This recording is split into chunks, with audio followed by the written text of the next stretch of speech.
PCL business presentation on marketing. As you know,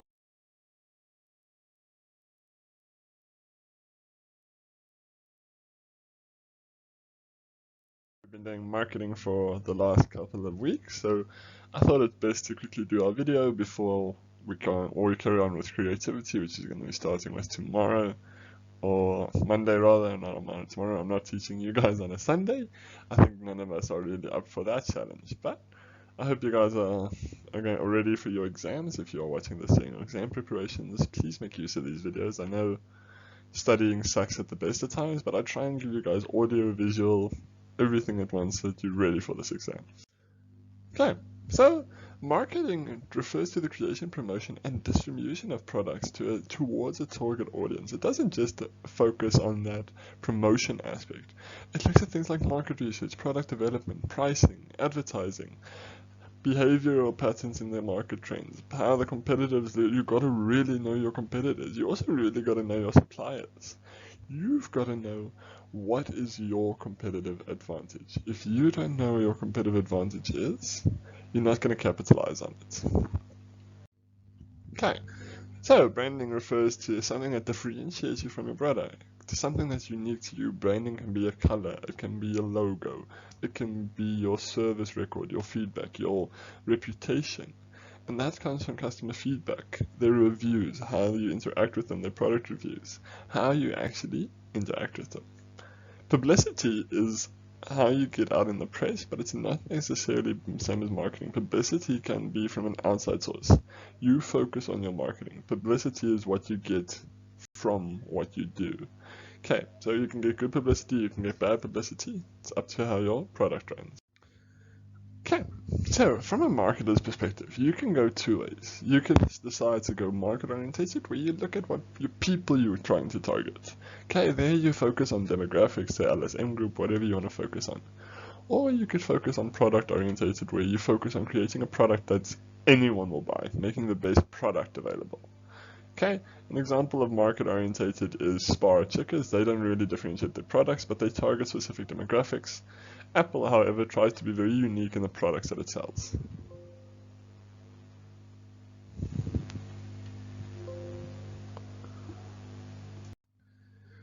So, as I said, product orientation focuses on the skills and knowledge that you need to build a product, the functionality, the characteristics like the iPhone. Market looks at needs and wants of your clients, the changing consumer trends, what does your customer want? And the fashion industry obviously does that quite often. Okay, so you always start with an environmental scan, which I've taught you before. You start with an external scan of your competitor, your customer, and your industry, or an internal scan. You do a SW of a SWOT. You look at your resources, or what is your unique selling point in this market. So you start there. You can, in your industry, you look at Pestle, you look at Porter, you look at things like your competitors, your level of rivalry, the threat of a new entrance, the substitutes that exist, and you do market mapping, which is this thing where you put them according to where they fit. Do they say higher quality? Do they sell high priced? Are they low priced, high quality? Wherever they fit in, and you try and find a gap that is currently not being satisfied. If you can find a gap, that is what market mapping is, finding the gap in the market. Okay. You can also use it if you want to do segmentation. You look at things demographic. It looks at their age, their gender, their income, their education. Geographic. Where do they live? Are they in urban? Are they in rural? Psychological. What are their lifestyles? What are their values? What are their interests and their opinions? Behavioral is a very useful one. Looking at how much people use your products. How often are they going to use your products? Okay. You got to have that behavioral things. How brand loyal are they, and are they benefits, and when are they going to buy? Are they going to buy at Christmas? Whatever. Technographic includes technology, your device preferences. Apple, for example, does that. Cultural, we've spoken about halal, for example. Socioeconomic is your education, your social class, your occupation. Some people in higher ranking positions need higher ranking stuff, for example. Ethnicity and race, very much linked to culture. Psychometric, as I said earlier, is part of the thing. And purchase history, again, with brand history. Okay, we've spoken about this. Reed Coffee. Ask yourself, who buys Reed Coffee? Okay, it's a cheaper alternative. That's firstly you can say. Okay, it's a cheaper alternative. Therefore, it's a demographic of lower to middle class people. It's coffee drinkers, people from a behavioral pattern, people who drink coffee. You can maybe say in a workplace, workplace coffee is very prevalent to keep people alert and awake. So you're not going to sell this to a 5-year-old kid. You're going to sell this to a working person. Okay, halal, as we speak up top there, and boerewors, those are cultural aspects. Boerewors is very much an Afrikaner thing. Halal mayonnaise focuses on the cultural and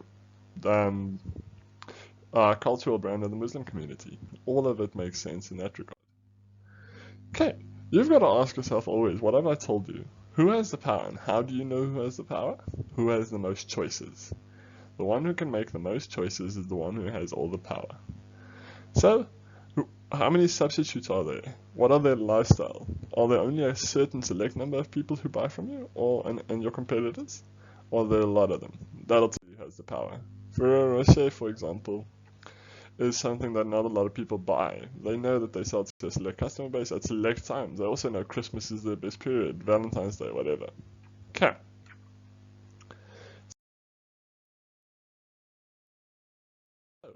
LSM is a living standard measure. It's a survey that measures the socioeconomic status of everyone. It looks at things like your education, your different economic status. They very a high number of socioeconomic things. And you can then divide your market into different segments, and you target specific segments within this market. Okay, it's not a perfect thing because obviously some poor people still value shoes, for example, or some poor people still value certain objects. Okay, that's why it's not a LS and not L. I don't know what I wrote up top there, but okay, it's not a perfect system. It still has its issues and things that need to be sorted out. Okay, you gotta ask yourself, what's your unique selling point? Do you have sell quality? Do you have sizing? For those of you that did your project, you looked at sizing. You sell the problem that you solve, not your product. And you, as I said, every company has one thing that they're the best at. They're either the cheapest, they sell the best quality, whatever. They've always got something that they are the best at. Okay, you gotta set up a budget. You gotta think, okay, if television marketing, print advertising, and event sponsorship are very wide, they get a wide audience, but they're costly. Okay, they're very costly to run. For example, social media marketing, email marketing, or word of mouth are very difficult to sometimes get to your perfect customer, but they're cheaper. So you've got to weigh up when I ask you this in a test, there's not only that. Think about it. What are the social media? Large number of people can reach it. You can target your social media towards people who you really want to target, whichever way you want to choose. And here we get to the 7 P's. So the first one is, yes, you know the riddle. So the first one we have is product. Now you can decide, are you a convenience good? Things that people buy because it's convenient, or you a select good? You are buy a certain quality, or people actually go, how you know? Convenience is people will buy you because it's easy. Select goods, they'll go and find you. Okay, that's the difference between the two. Specialty goods is an extreme of it, and service goods are things like services, like Richard and his escape rooms, for example.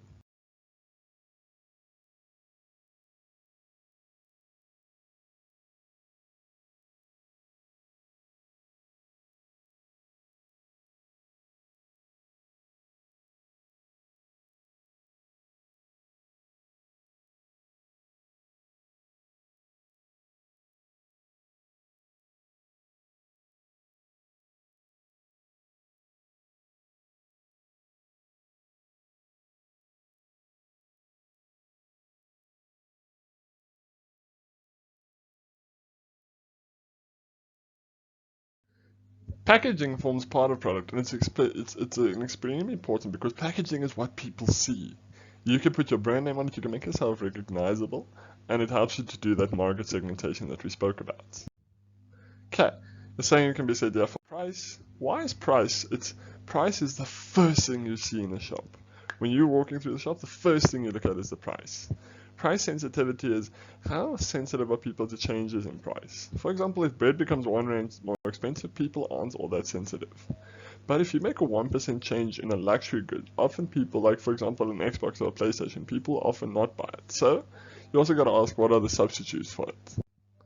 Okay, this we've spoken about in other things. Value-based pricing is you add what the people value your product for. Competitive, you look at your competitive.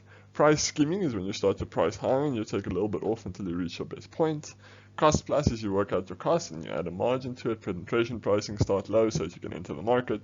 Promotional pricing is 2 for 1, for example, and bulk is when you sell a lot at once for a cheaper price per unit.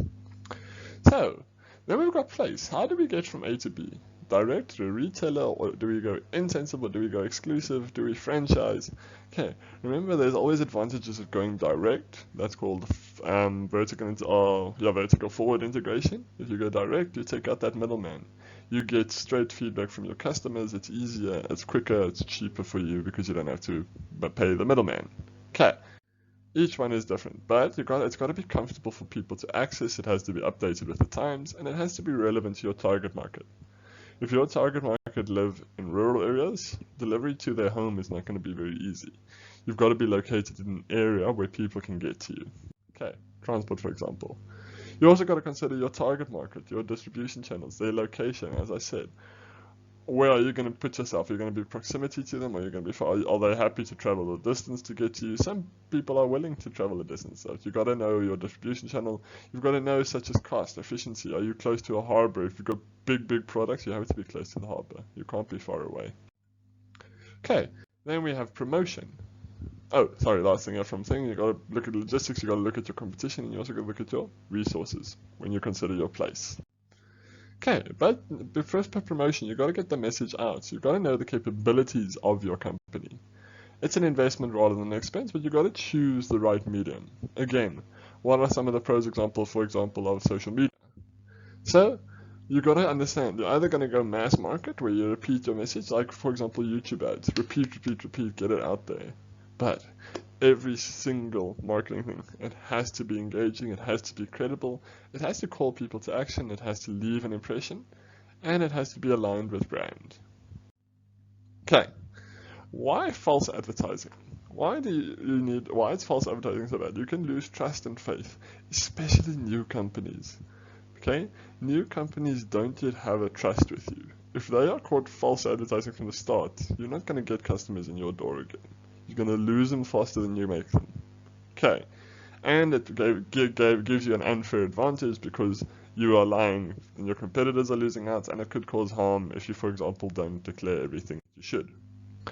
Okay, you have personal selling, sales, promotion, publicity, which we've spoken about. And those 4, promotion, place, price, and product, are mostly aimed towards selling goods and services. The next 3, people, process, and physical delivery, are looking at service. So you need to sometimes know business fully automated, you always have people, and you need to sometimes have a service that makes you stand out. People need to be motivated, and they need to have their values. People need to be able to think, okay, I'm going to go back because of the delivery and the sale, or the service I got rather. And that comes from people. Okay.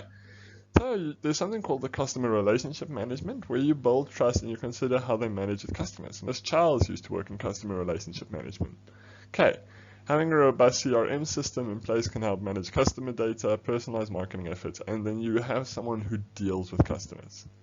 And you have employee training and development. Employees need to work within the thing. They need to be competent. They are your ambassadors. They are who people see. You need to have necessary skills to actually have a successful brand. Okay, you need to have a good internal communication system. Communication between people is key. And in South Africa especially, you need to be a diverse and inclusive brand, which is what we try to be at PCL, but it's not always as easy in all companies. Okay, here we have our physical evidence. If you look here at Spur, for example, you see physical evidence. You know it's warm, it's cozy, it's a family meal. It's not a case of fine dining like the previous one. Okay? So it's the things that you see, tangible, things you can touch. How are the buildings? What do the staff look like? It's again about that presentation that you deliver. If you are looking to have kids, it's got to be fun. Okay? If you are looking to have mature adults, it's got to be sophisticated. That physical evidence again adds to the service of it, the presentation of it. So that's the CPU, Central Processing Unit, which I helped you. So process, it's the operating system procedures that will help the service of delivery. Especially when you're looking at retail. Talk about times and queues. Okay, how is the shop layout? Is it the layout where it takes long to get through the queue? What does a website look like? On app development, when they want to use Chica 6060, is the app easy to use? Do you have to, I'm like that, if an app is difficult to use, I don't use it. So your HR manager is extremely important here to drive this aspect. Always when you do the marketing, set your goals, but remember that not everything is dependent on marketing. Sometimes outside factors. So your marketing might be successful. You've got to look at the big picture. Okay. And we then have something called the Advertising Standards Authority. It's a body that complain and people can deem if they think you are advertising unsuccessful, and it helps your. It's a sense of information and assistance for the marketing field. You can consult this authority and they'll communicate with you and say that no, you can't advertise like this, especially like for in South Africa, you're not allowed to say you are better than your competition. It's illegal. So they will make you aware of it. Use them as a tool rather than an enemy. Okay, so all functions have to cooperate. Finance has to provide the funds for marketing. Production has to produce what is being advertising. HR needs to have the staff ready for people, for example. Okay, you can't have people that are well trained without HR. And procurement buys you what you need. If you want to have an open day or whatever, you need procurement from them. Okay, the Consumer Protection Act is there to ensure that customers are treated fairly. It is there to protect the customers, not as much the business. Consumer Protection Act is there to protect the consumers. And the implication can vary for businesses. You have to comply with them. If you do not meet the standards, you can actually be fined or you can result in damage to your reputation. If you are said to be taken to the CPA, your damage can really be bad. As I said, for consumers, it's right about compensation. If they feel that defective products hurt them, they can offer compensation, they can seek redress, and hold businesses accountable. So you have the right against discriminatory marketing practice. Okay, you are not allowed to discriminate based on geography, location, socioeconomic status, gender, or race. You have the right to privacy.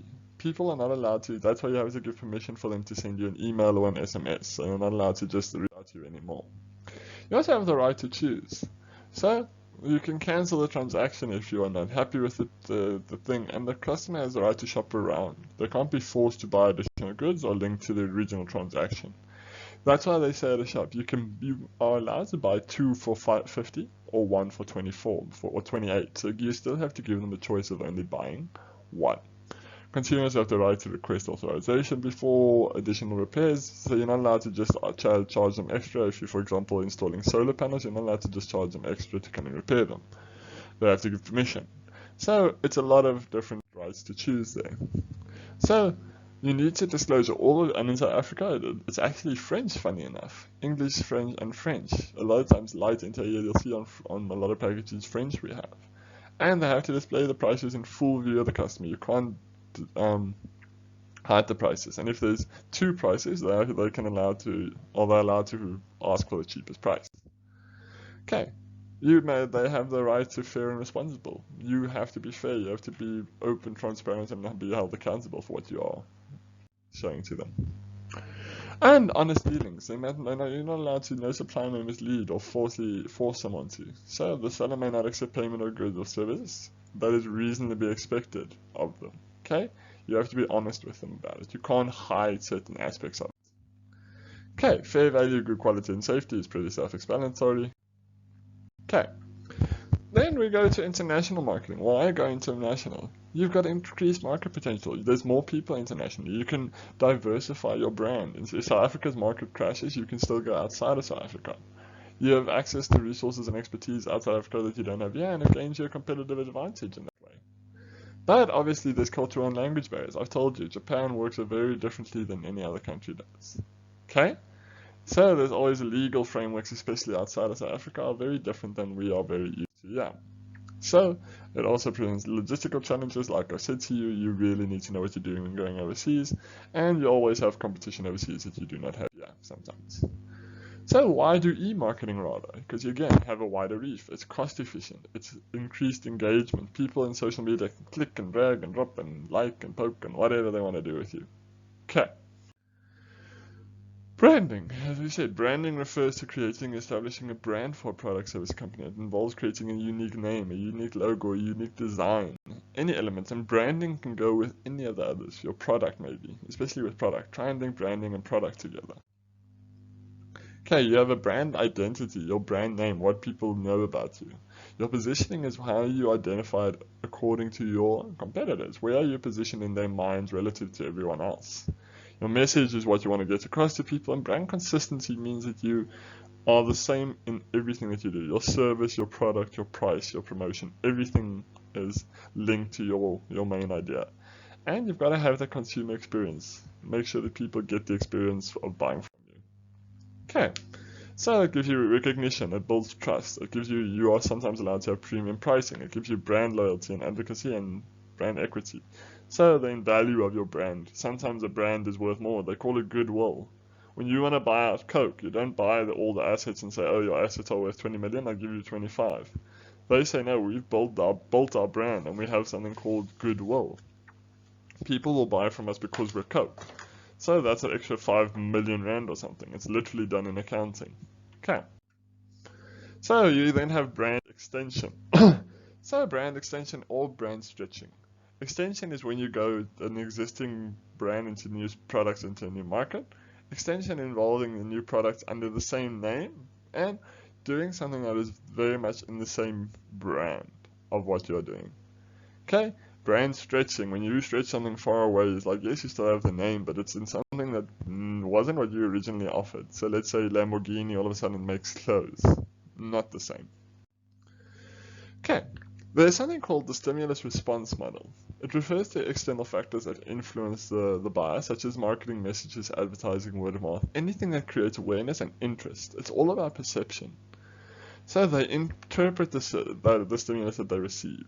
Your message needs to convince them that and change their attitude towards you in order to change their decision making. Once you got the decision making, they'll buy from you, and then afterwards they'll evaluate if it was what they thought it was going to be. Thank you guys for listening. If you've got this far in the video, I hope you guys are enjoying your studying. Please, if you ever have any struggles or anything, and you just want to reach out, please feel free to do so. I'm going to be at school during your whole exam. Please feel free to reach out to me.